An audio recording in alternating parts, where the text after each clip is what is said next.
Jambo, jambo again, your favorite storyteller here, Stanley Karidi again, with another story. And the story for today is about one of the big five. The Jumbo, the elephant. Most of you, I'm sure, maybe all of you, know an elephant. They have seen an elephant either live or on TV, on a magazine. Elephants are beautiful beasts. They are beautiful animals. They have a social life like people, and the mothers are the best mothers. They take care of their families. They take care of their young ones. And the topic of today is about, or the story of today is about how my father escaped death by a whisker from an elephant. Years ago, my father was guiding in the Mara, and they were staying at this camp called Mara River Camp many years ago. And the camp was not fenced. The driver's quarters were like 500 meters away from the reception area. And one day, after dinner in the evening, my father and his colleague, they had to walk to the driver's quarters. This is through bushes, and the camp, just like the name says, Mara River Camp, it was along the Mara River, which is infested with hippos and crocodiles.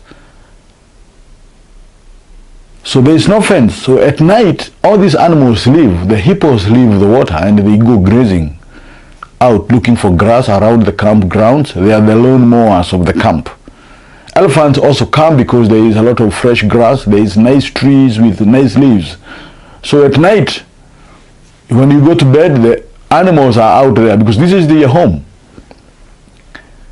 And one day, as they were leaving, it was so dark. It was pitch dark. You could not see your nose. So they decided to use one of the vehicles to go closer to the guide's quarters. So they used my father's colleague's vehicle. So my father had a hike from this guy, but the vehicle would not go all the way to the quarters because there was no road. There was just a small track. So when they could not go any further, this guy stopped, and he positioned the car in a way that he would light the path for my daddy to go to the house, the quarters. So he had his key in his hand, and he is walking towards the guide's quarters. But the lights of the car would only go so far. So he started walking towards the quarters. The lights were gone. There was no illumination from the lights anymore. And he had to use his sense of direction and keep going towards the quarters. It was dark, and at this time he is not seeing anything, but he is still on this path, heading towards the quarters. It gets darker every second. And all of a sudden it was pitch dark and he could not see anything. And by the time he realized what was in front of him, he already gave a headbutt. It's called headbutting, or is it called butt heading? He gave this elephant a headbutt on the back. An elephant was right there, a big one. His height was just the right height to hit the butt of this elephant. And he went like, Tah! And the elephant, oh my goodness, he turned. This was a big boy, maybe a teenager, 18, 20-year-old. He turned back and he let down a trumpet. Like, it was so loud. I think it woke everybody in the camp woke up. My father made a 360-degree turn. That confused this big bull elephant. And luckily, after the 360 degree, he kept going, and he ran as fast as his legs could carry him. He was aiming at the lock of the door of the room, and I tell you, he could hear the elephants behind him coming. He was right there, trying to get this guy and teach him a lesson. Thank God, when my father got to the door, he did not miss that hole. He was like a sniper. The key went straight through this lock, and he was like, yeah! He got in the house, and he was right there. The elephant stopped by the door. The trunk was halfway inside. In that room, every time you went before your colleague, you didn't lock from the inside, so that if your colleague came later, he would just push the door and open.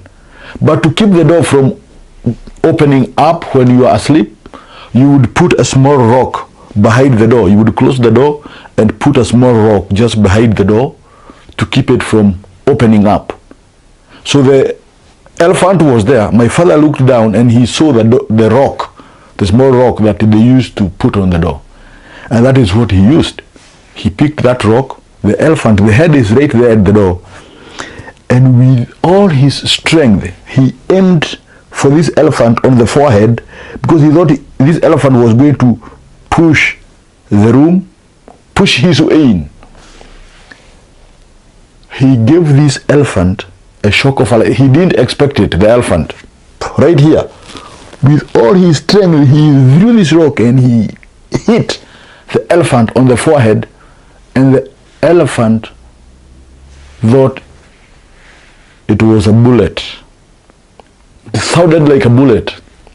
He turned 180 degrees back, put the tail up, and he checked the tires as he was flying through the bushes. And that is how my father escaped from death. It was very narrow escape. It is true. This happened in the Mara. He has lived to tell the story. And the problem was not the elephant, it was his mistake. In the middle of the night, when you are having your dinner, elephant was having dinner, he was maybe having his dessert, and somebody headbutt you, you would do the same. This is their home, this is where they were born. We are the ones that should take care of whatever happens around us. And that is why when we are in the Mara, when you are out there, you give the animals space. You don't want to walk, you don't want to be too close to them, you don't want to pet them, you don't want to make a lot of noise, and they will respect you and give you your space too. Thank you for watching. See you in my next video. Thank you. An elephant bat head. Head bat. What do you call it? Yeah. Ciao.